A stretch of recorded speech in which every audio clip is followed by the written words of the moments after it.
Hello friends, welcome back to my channel Learners Academy. मैं हूँ Rashmi Vora. I am welcoming you on my channel again. Today I am giving you the MCQ questions of Indian Constitution. These are the 30 important questions of MCQs in the form of MCQ, which will be very helpful for you, all the students who are preparing for judiciary, CLAT and other entrance exams. Okay friends, तो आपने अगर अभी तक मेरा channel subscribe नहीं किया है तो लॉनर्स एकेडमी को यूट्यूब पे जाके सब्सक्राइब कर लीजिए। और ये एमसीक्यूज जो मैं आपको इंडियन कॉन्स्टिट्यूशन के दे रही हूँ वो आपके लिए बहुत इंपॉर्टेंट रहने वाले हैं। प्लीज ध्यान से सुनिएगा। अगर लिखने हो तो आप लिख सकते हैं, अपनी प्रिपरेशन के लिए आप अपने नोट्स प्रिपेयर कर सकते हैं। अभी मैं आपको 30 एमसीक्यूज दे रही हूँ। इसके बाद मैं आपको आगे भी और वीडियोस इसके बनाती रहूंगी। ठीक है फ्रेंड्स, चलिए स्टार्ट करते हैं। और अगर आपने मुझे फॉलो करना है, इंस्टाग्राम और एफबी पे भी फॉलो कर सकते हैं आप मुझे, और टेलीग्राम पे भी फॉलो कर सकते हैं लॉनर्स एकेडमी के नाम से। ठीक है फ्रेंड्स, चलिए स्टार्ट करते हैं। और मेरा अभी तक चैनल सब्सक्राइब नहीं किया तो सब्सक्राइब कर दीजिए। वीडियो को देखने के बाद लाइक जरूर कीजिएगा, अपने कमेंट्स दीजिएगा और बेल आइकन प्रेस कर दीजिए।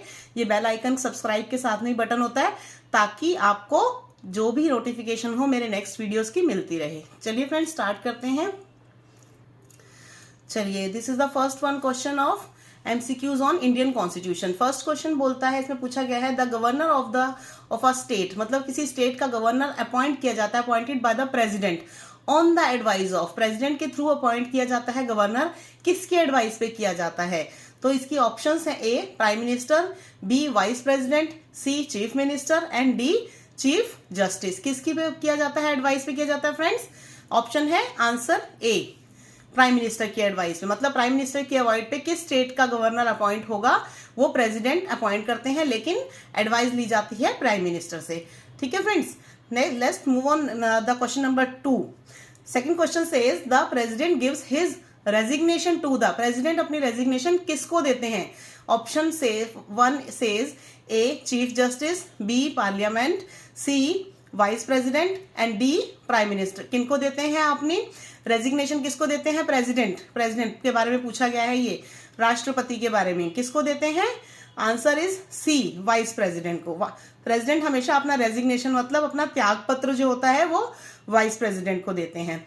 ठीक है, question number 3 is for what period does the vice president of India hold office. जो वाइस प्रेसिडेंट हैं जो वो कितने टाइम के लिए ऑफिस को होल्ड करते हैं, मतलब कितने टाइम के लिए उनको उनकी ड्यूटी होती है, कितने टाइम का उनका टाइम पीरियड होता है एज ए वाइस प्रेसिडेंट। तो उनका है, ऑप्शन है ए 5 years, बी है टिल द एज ऑफ 65, जब तक वो 65 साल के नहीं होते, सी ऑप्शन है 6 years और डी ऑप्शन है 2 years। तो इसका आंसर रहेगा आंसर ए 5 years। तो वाइस प्रेसिडेंट जो होते हैं वो 5 साल तक अपने चेयर पे रहते हैं। ठीक है फ्रेंड्स, नेक्स्ट स्लाइड की तरफ बढ़ते हैं। Question number 4 says who among the following holds office during the pleasure of the president. मतलब इन सब में से कौन रहता है, अपना ऑफिस में रहता है जब तक प्रेसिडेंट की मर्जी से अपने ऑफिस में कौन रह सकता है? ए है governor, B election commissioner, C speaker of Lok Sabha and D prime minister. तो बताइए कौन रहता है? आंसर इज ए, गवर्नर रहते हैं, क्योंकि गवर्नर को अपॉइंट करते हैं प्रेसिडेंट करते हैं राष्ट्रपति। तो गवर्नर जो होते हैं स्टेट्स के वो प्रेसिडेंट की मर्जी से तब तक रह सकते हैं जब तक प्रेसिडेंट चाहता है। ठीक है फ्रेंड्स, ध्यान रखिएगा। Next question number 5 says which of the following is not true regarding the payment of the emoluments of the president. मतलब इनमें से कौन सी बात सही नहीं है जो प्रेसिडेंट को एमोल्यूमेंट्स दिए जाते हैं, मतलब सैलरी वगैरह बेनिफिट्स वगैरह दिए जाते हैं, उनकी पेमेंट के रिगार्डिंग इनमें से कौन सी बात सही नहीं है? तो फर्स्ट पॉइंट में कहा गया है ए में they can be reduced during a financial emergency. मतलब फाइनेंशियल अगर आर्थिक इमरजेंसी अगर आ गई है तो ये कम किए जा सकते हैं, रिड्यूस मतलब कम हो जाते हैं। बी कहता है they are shown separately in the budget, मतलब बजट के अंदर अलग से ही दिखाए जाते हैं ये। सी कहा गया है they are charge on the contingency fund of India, मतलब ये कंटिजेंसी फंड जो इंडिया का बना जाता है उसमें से चार्ज कर लिए जाते हैं। या फोर्थ में बोला गया डी में they do not require any parliament sanction, मतलब इसके लिए पार्लियामेंट की कोई सैंक्शन या इजाजत की जरूरत नहीं है, परमिशन की। तो इसका आंसर है C, they are charge on the contingency. मतलब जो इमरजेंसी के ये एमोल्यूमेंट्स जो होते हैं, पेमेंट जो प्रेसिडेंट को दी जाती है, मतलब पेमेंट्स जो दी जाती है वो कंटिजेंसी फंड ऑफ इंडिया में से लिए जाते हैं। सी एस आंसर इसका। ठीक है, प्रेसिडेंट के लिए है ये। नेक्स्ट क्वेश्चन नंबर 6 पूछ रहा है, कहा गया इसमें the total number of members nominated by the president, जो टोटल नंबर ऑफ मेंबर्स जो होते हैं प्रेसिडेंट नॉमिनेट करता है जिनको टू द लोकसभा के लिए और राज्यसभा के लिए, वो कितने होते हैं, ठीक है। आर तो 6 नंबर क्वेश्चन के लिए ऑप्शंस हैं A 16, B 18 members, C 14 members और D 12 मेंबर्स। तो it's answer is C, option C 14 members. तो जो नॉमिनेट किए जाते हैं प्रेसिडेंट के थ्रू मेंबर्स जो है राज्यसभा और लोकसभा के लिए, वो है 14 मेंबर्स, ठीक है फ्रेंड्स। बढ़ते हैं अपनी नेक्स्ट स्लाइड की तरफ। क्वेश्चन नंबर 7 में कहा गया है which one of the following does not constitute the electoral college for electing the president, मतलब इनमें से कौन इलेक्टोरल कॉलेज को नहीं बनाता है प्रेसिडेंट की इलेक्शन के लिए। तो इनमें ऑप्शन दी गई हैं A elected members of Lok Sabha, B elected members of the legislative assembly of each state, C elected members of the legislative council and D elected members of Rajya Sabha. तो the answer would be C, elected members of legislative council जो होते हैं वो नहीं constitute करते electoral college for electing the president, मतलब president के को इलेक्ट करने के लिए एक इलेक्टोरल कॉलेज जो बनाया जाता है वो बाकी 3 जो ऑप्शंस हैं उनके थ्रू बनाया जाता है। इसका आंसर ये है, ठीक है। तो जो नहीं बनाते हैं वो है लेजिस्लेटिव काउंसिल के members. The next question number 8 says which of the following appointments is not made by the president of India, इनमें से किनको प्रेसिडेंट ऑफ इंडिया जो है राष्ट्रपति अपॉइंट नहीं करते। Option 1 is chief of the army, B is speaker of the Lok Sabha, C chief justice of India and D chief of the air force. The answer would B B speaker of the Lok Sabha, means Lok Sabha के speaker का appointment president के through नहीं किया जाता। और अगर आपसे पूछा जाए कि चीफ ऑफ द आर्मी का किया जाता है तो यस किया जाता है, चीफ जस्टिस ऑफ इंडिया का किया जाता है तो वो भी प्रेसिडेंट के थ्रू किया जाता है, और चीफ ऑफ द एयरफोर्स जो है उनका भी अपॉइंटमेंट प्रेसिडेंट के थ्रू किया जाता है, और नेवी का भी, जितनी भी आर्मी फोर्सेज हैं हमारी तीनों सेनाओं के जो चीफ होते हैं उनका जो अपॉइंटमेंट होता है वो प्रेसिडेंट यानी राष्ट्रपति ही करते हैं, और चीफ जस्टिस ऑफ इंडिया का भी। बहुत सारी अपॉइंटमेंट्स ऐसी हैं जो चीफ जस्टिस ऑफ जो प्रेसिडेंट हमारे करते हैं। तो सिर्फ एक लोकसभा स्पीकर का जो इन 3-4 ऑप्शंस में है वो इनका नहीं करते, इसका मतलब बाकी सबका करते हैं, ध्यान रखिएगा, सिर्फ स्पीकर ऑफ लोकसभा का नहीं करते। Next question number 9 says who appoints the prime minister of India, India के प्राइम मिनिस्टर यानी प्रधानमंत्री को कौन अपॉइंट करता है। अपॉइंट बोला है मतलब, ठीक है, इलेक्ट नहीं कहा, चुनना नहीं बोला, अपॉइंटमेंट कौन करता है उनकी। A Lok Sabha, B president, C parliament, D citizen of India. Answer is B, यानी कि प्रेसिडेंट प्राइम मिनिस्टर का अपॉइंटमेंट भी प्रेसिडेंट ही करते हैं, ठीक है। बहुत सारी ऐसी सीनियर लेवल की पोस्ट होती है जिनका अपॉइंटमेंट जो है जो प्रेसिडेंट करते हैं, ठीक है friends. Let's move on the next slide. Question number 10 says the first women governor of the state in free India was, मतलब आजादी के बाद फ्री इंडिया, जब इंडिया आजाद हो गया था तो स्टेट का फर्स्ट गवर्नर, वुमेन गवर्नर कौन थी, महिला गवर्नर कौन थी। ऑप्शन सेज देखिए Mrs Indira Gandhi, B Mrs Vijaya Lakshmi Pandit, C Mrs Sarojini Naidu, D Mrs Sucheta Kripalani. तो आंसर वुड बी C, यानी मिसेस सरोजनी नायडू जो थी वो फर्स्ट वुमेन गवर्नर थी इंडिपेंडेंस के बाद में स्टेट की, ठीक है। तो क्वेश्चन नंबर 11 की तरफ बढ़ते हैं।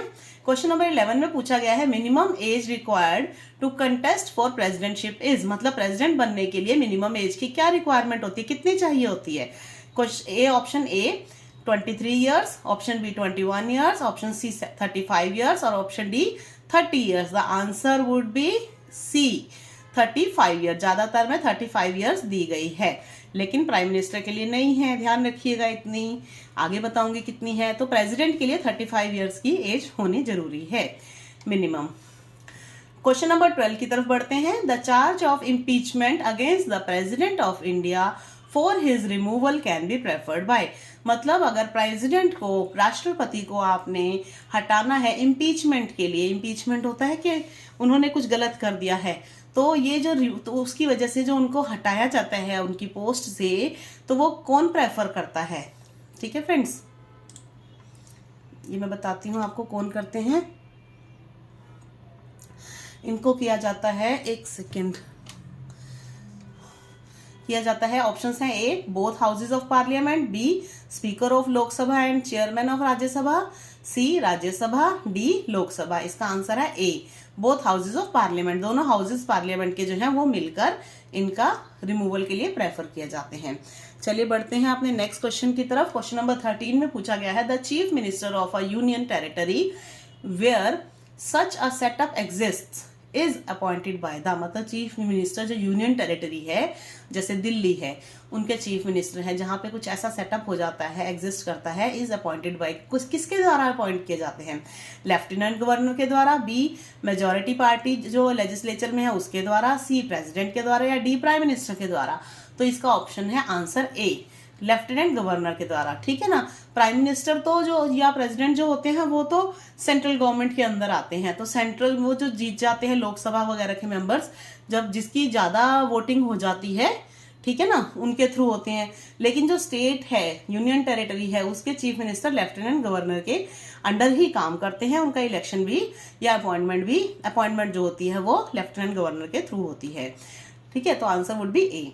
Next question, who was the first prime minister of India? सबसे पहले प्रधानमंत्री कौन थे? जवाहरलाल नेहरू, बी मिसेस इंदिरा गांधी, सी डॉक्टर राजेंद्र प्रसाद, या D Mahatma Gandhi. Answer is a Jawaharlal Nehru. Jawaharlal Nehru हमारे भारत के प्रधानमंत्री थे सबसे पहले। 15th क्वेश्चन में क्या कहा गया है? In case of a president dies, अगर किसी स्थिति में किसी केस में अगर हो जाता है कि प्रेसिडेंट राष्ट्रपति की मृत्यु हो जाती है वाइल इन ऑफिस में काम करते हुए, मीन्स या ऑन ड्यूटी, तो जो the vice president can act as president, तो जो वाइस प्रेसिडेंट होते हैं उपराष्ट्रपति वो प्रेसिडेंट यानी राष्ट्रपति की जगह पे काम करते हैं। तो कितने टाइम, ज्यादा से ज्यादा कितने टाइम के लिए कर सकते हैं? ऑप्शन 1 ईयर, बी 3 मंथ्स, सी 6 मंथ्स, या डी 2 ईयर्स। तो मैक्सिमम कर सकते हैं सी 6 मंथ्स के लिए। ठीक है, तो बढ़ते हैं अपने नेक्स्ट क्वेश्चन की तरफ। क्वेश्चन नंबर 16 में कहा गया है the union council of ministers consist of, जो यूनियन काउंसिल होता है मिनिस्टर्स का उसमें कौन कौन होते हैं बताइए? ऑप्शन है आपके सामने, A cabinet minister, minister of state और deputy minister, B cabinet ministers, chief minister of the state and cabinet minister and chief minister, C है prime minister, D cabinet minister. तो इसका ऑप्शन है ए, जो यूनियन काउंसिल ऑफ मिनिस्टर्स होते हैं उसके अंदर इनको रखा जाता है, कैबिनेट मिनिस्टर्स को, मिनिस्टर्स ऑफ स्टेट को और डेप्यूटी मिनिस्टर को। ठीक है फ्रेंड्स, ध्यान रखिएगा। क्वेश्चन नंबर 17 में पूछा गया है who administers the oath of office to the president of India before he enters upon the office, मतलब कौन ओथ देता है to the president of India को ऑफिस में आने से पहले, ऑफिस ज्वाइन करने से पहले कौन ओथ देता है, शपथ कौन दिलवाता है प्रेसिडेंट को? पहला ऑप्शंस हैं chief justice, B speaker, C vice president, D prime minister. तो ये दिलवाते हैं chief justice. Okay, answer A chief justice दिलवाते हैं ओथ। क्वेश्चन नंबर 18 में पूछा गया है who among the following enjoys the rank of a cabinet minister of the Indian union, मतलब यूनियन का कैबिनेट मिनिस्टर कौन होता है? ठीक है, रैंक पे कौन एंजॉय करता है कैबिनेट मिनिस्टर की पोस्ट को यूनियन के अंदर? ऑप्शंस हैं आपके सामने, देखिए, A deputy chairman of the planning commission, B deputy chairman of Rajya Sabha, C है secretary of the government of India, D है नन ऑफ द अबव। इनमें से कोई नहीं, बताइए कौन है? ए, आंसर ए, जो deputy chairman of planning commission होते हैं वो कैबिनेट मिनिस्टर की पोस्ट पे रह सकते हैं, एंजॉय कर सकते हैं। ठीक है फ्रेंड्स, तो moving on the next slide, question number 19 में क्या कहा गया है? A person who is not a member of parliament, एक इंसान, एक पर्सन, व्यक्ति जो पार्लियामेंट का मेंबर नहीं है, can be appointed as a minister by the president, मतलब वो प्रेसिडेंट के थ्रू मिनिस्टर अपॉइंट किया जा सकता है for a maximum period of, कितने ज्यादा से ज्यादा कितने टाइम के लिए?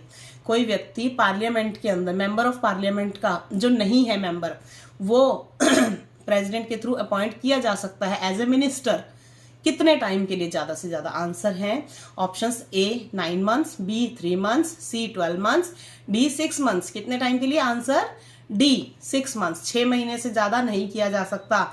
कोई भी मेंबर जो पार्लियामेंट का मेंबर नहीं है, कोई भी व्यक्ति, वो मिनिस्टर तो बन सकता है लेकिन वो सिर्फ 6 महीने के लिए बन सकता है। 20th क्वेश्चन में कहा गया है chief minister of all the states are ex official members of the मतलब जो चीफ मिनिस्टर होते हैं हर स्टेट का, हर राज्य के चीफ मिनिस्टर जो होते हैं वो एक्स ऑफिशियो मेंबर होते हैं किसके? ए प्लानिंग कमीशन के, बी नेशनल डेवलपमेंट काउंसिल के, सी इंटर स्टेट काउंसिल के, या डी फाइनेंस कमीशन के। किसके होते हैं बताइए? Answer is C, inter state council.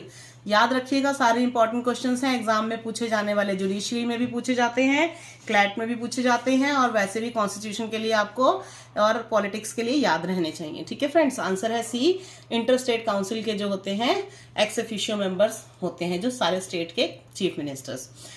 Question number 21 में पूछा गया, who among the following has the final right to sanction the expenditure of public money in India. India के अंदर जो पब्लिक मनी का जो एक्सपेंडिचर किया जाता है, जनता के पैसों का जो खर्चा किया जाता है, उसकी सैंक्शन का राइट, फाइनल सैंक्शन कौन देता है? इनमें से ए स्पीकर देते हैं, या बी प्रेसिडेंट, या सी प्राइम मिनिस्टर, या डी पार्लियामेंट। कौन देते हैं फाइनल राइट? किसका है सैंक्शन देने का कि पब्लिक मनी को आप कैसे खर्च करोगे? उसका आंसर है बी, प्रेसिडेंट देते हैं। तो बहुत इंपॉर्टेंट काम है जो प्रेसिडेंट हमारे राष्ट्रपति करते हैं। चलिए नेक्स्ट स्लाइड पे बढ़ते हैं।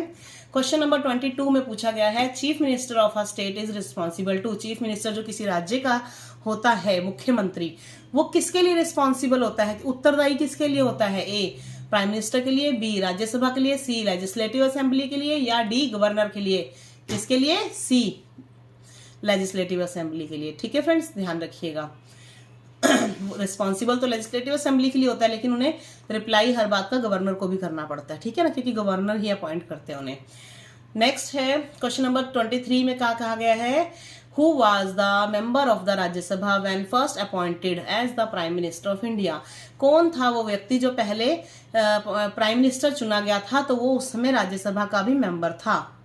ठीक है, ए ऑप्शंस हैं लाल बहादुर शास्त्री, बी है चौधरी चरण सिंह, सी है मोरारजी देसाई, और डी है इंदिरा गांधी। तो आंसर है डी, इंदिरा गांधी जो थी वो जब प्राइम मिनिस्टर चुनी गई थी राज्यसभा की, वो मेंबर भी थी उस समय। ठीक है, क्वेश्चन नंबर 24 में कहा गया है, who can initiate impeachment proceeding against the president of India. मतलब प्रेसिडेंट ऑफ इंडिया को हटाने के लिए इम्पीचमेंट का जो किया जाता है, प्रोसेस चलता है, प्रोसीडिंग, वो कौन इनिशिएट करता है? ए इधर हाउस ऑफ, कोई भी हाउस पार्लियामेंट का कर सकता है, या जैसे हाउसेज होते हैं दो, लोकसभा राज्यसभा, दो हाउसेज पार्लियामेंट के, ये उन दोनों में से कोई, या बी एनी विधानसभा कोई भी, या सी ओनली लोकसभा कर सकती है, या डी राज्यसभा। कौन कर सकता है? ए, मतलब दोनों में से कोई भी हाउस, राज्यसभा या लोकसभा, दो हाउस हैं तो उनमें से कोई भी कर सकता है। ठीक है फ्रेंड्स, बढ़ते हैं अपने नेक्स्ट क्वेश्चन की तरफ। क्वेश्चन नंबर 25, इसमें क्या कहा गया है? इसमें पूछा गया, अंडर हुज एडवाइस, किसकी एडवाइस से, सलाह से प्रेसिडेंट ऑफ इंडिया डिक्लेयर करते हैं इमरजेंसी अंडर आर्टिकल 352। मतलब कॉन्स्टिट्यूशन का आर्टिकल 352 में जब इमरजेंसी लगती है तो वो किसकी एडवाइस लेते हैं? प्रेसिडेंट के भी, हाँ हम डिक्लेयर कर रहे हैं, हम कर दें इमरजेंसी।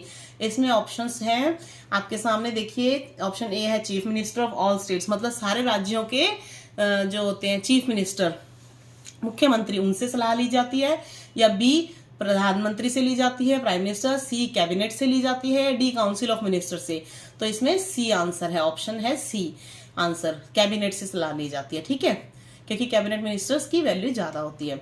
उसके बाद है क्वेश्चन नंबर 26, इसमें पूछा गया है, under which article of the constitution is the president's rule promulgated on any state in India. मतलब कौन से आर्टिकल के अकॉर्डिंग प्रेसिडेंट जो है वो प्रोमलगेट करते हैं कॉन्स्टिट्यूशन। ठीक है, रूल, प्रेसिडेंट का रूल लगता है किन के थ्रू, कौन से आर्टिकल के थ्रू? ए है 326, बी 370, सी है 380, डी है 356। तो आंसर इज डी, 356 आर्टिकल के अंडर प्रेसिडेंट का रूल जो है, कहते हैं ना राष्ट्रपति शासन लग गया, तो वो 356 आर्टिकल के अंदर लगता है। नेक्स्ट क्वेश्चन में पूछा गया, the chairman of the planning commission in India is the, जो चेयरमैन होता है प्लानिंग कमीशन का इंडिया के अंदर, वो क्या होता है? प्रेसिडेंट कौन होता है? प्रेसिडेंट होता है, बी प्राइम मिनिस्टर होते हैं, सी मिनिस्टर ऑफ प्लानिंग होते हैं, डी फाइनेंस मिनिस्टर। तो answer is B, prime minister. जो प्राइम मिनिस्टर होते हैं, हमेशा याद रखिएगा, वो प्लानिंग कमीशन के चेयरमैन भी होते हैं। ठीक है, प्लानिंग कमीशन के चेयरमैन हमेशा प्रधानमंत्री होते हैं, हमारे देश का रूल है। नेक्स्ट क्वेश्चन की तरफ बढ़ते हैं। ये लास्ट स्लाइड है, ध्यान से सुनिएगा, ज्यादा लेंदी वीडियो नहीं है। क्वेश्चन नंबर 28 में पूछा है, the election commission holds election for. Election commission जो है किसके लिए इलेक्शन करती है? ए है द पार्लियामेंट्स और state legislature and the post of president and the vice president, इन सब के लिए। B the parliament state and the state legislative assembly and the state council. C है द पार्लियामेंट सिर्फ पार्लियामेंट के लिए। डी है the parliament and the state legislative assemblies. किन के लिए करती है? आंसर है ए, जो ऊपर की सारी ऑप्शंस है, पार्लियामेंट के लिए, स्टेट लेजिस्लेचर के लिए जो मतलब कानून बनाते हैं, और द पोस्ट ऑफ प्रेसिडेंट के लिए भी और वाइस प्रेसिडेंट के लिए भी, उन सब के लिए इलेक्शन कमीशन इलेक्शन करवाती है। ठीक है। क्वेश्चन नंबर 29 में पूछा गया है, in India political parties are given recognition by, मतलब इंडिया के अंदर पॉलिटिकल पार्टीज को रिकॉग्निशन, जो पॉलिटिकल नई नई पार्टीज बनती हैं उनको रिकॉग्निशन कैसे मिलता है कि भाई हम पॉलिटिकल नई नई पार्टीज आई हैं, वो मिलता है इलेक्शन कमीशन के थ्रू मिलता है। ऑप्शन ए में साफ लिखा है, क्योंकि इलेक्शन कमीशन ही जो है वो इलेक्शन से रिलेटेड या पार्टी से रिलेटेड काम करती है। स्पीकर ऑफ लोकसभा भी नहीं करते, प्रेसिडेंट भी नहीं करते, लॉ कमीशन भी नहीं करता। ध्यान रखिएगा, लॉ कमीशन का काम कानून बनाना होता है, ध्यान रखिएगा। ठीक है फ्रेंड्स। नेक्स्ट लास्ट क्वेश्चन है, who appoints the chief election commissioner of India. India के अंदर जो चीफ इलेक्शन कमिश्नर होते हैं उनको कौन अपॉइंट करता है? A chief justice of India, B president, C prime minister, D parliament. Option है बी प्रेसिडेंट। यहाँ पे भी प्रेसिडेंट आ गए साहब। राष्ट्रपति जी ही चीफ इलेक्शन कमिश्नर को करते हैं, आर्मी के चीफ्स को भी करते हैं, ध्यान रखिएगा। तो इनका बहुत बड़ा रोल होता है। ठीक है फ्रेंड्स, तो आपको ये क्वेश्चन समझ में आ गए होंगे। आई होप आपको आज का वीडियो पसंद आया होगा। थैंक यू सो मच देखने के लिए मेरे वीडियो को पूरा एंड तक। अगर पसंद आया तो लाइक जरूर कीजिए, शेयर कीजिए, सब्सक्राइब कीजिए मेरे चैनल को और बेल आइकन प्रेस कर दीजिए ताकि आपको और नोटिफिकेशंस मिलती रहें, और लाइक सब्सक्राइब जरूर कीजिएगा। Thank you so much for watching law notes academy. Thank you, have a nice day, take care, bye bye.